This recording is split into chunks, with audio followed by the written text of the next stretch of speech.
So when it was announced that Batman v Superman would have an extended cut, I was pretty excited, because one of my main problems with the theatrical cut was that it felt like a lot of stuff had been cut out. So now that it's landed, let's talk about it.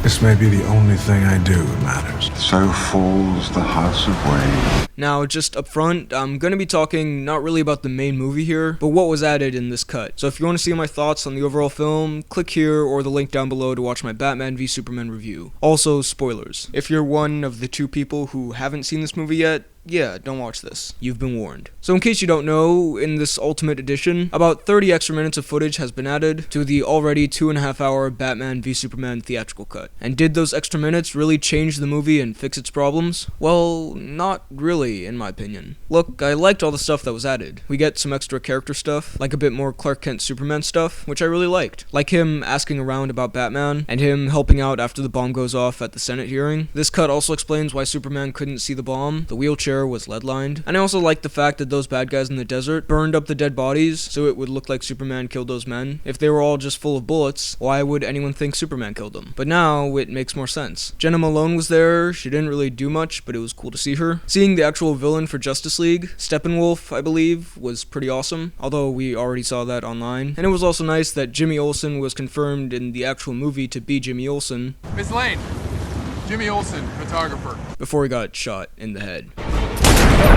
But look, all those things that are explained or added do not fix the big problems with this film. Don't get me wrong, it's interesting stuff, but to me, this was being sold as a cut that would kinda change the movie. And a lot of reviews said that this made the film a lot better, but to me, not really. The major stuff that I didn't like still isn't fixed. The pacing isn't very good, the editing is bad, the final fight with Doomsday isn't great, the Justice League tie-ins are weirdly forced, the dream sequences aren't really integrated that well, the actual Batman-Superman fight still doesn't last that long, and the motivations behind it starting and especially ending are pretty weak. I'm sorry, I know it's controversial and all that, but that whole Martha thing is still really stupid in my opinion. You're letting him kill Martha!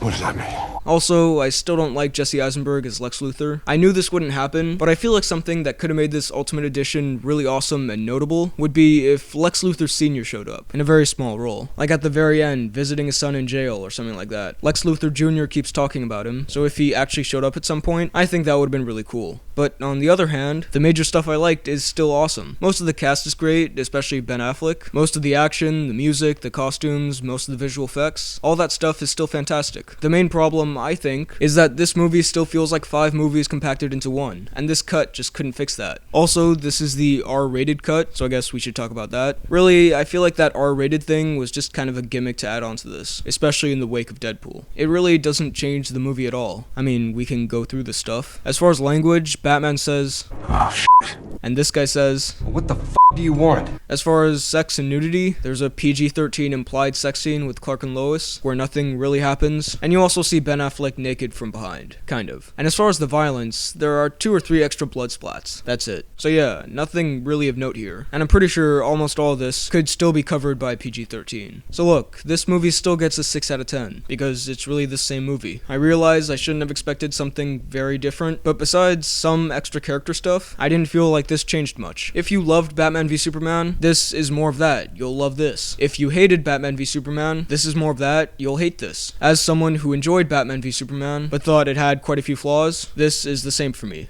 You're not brave.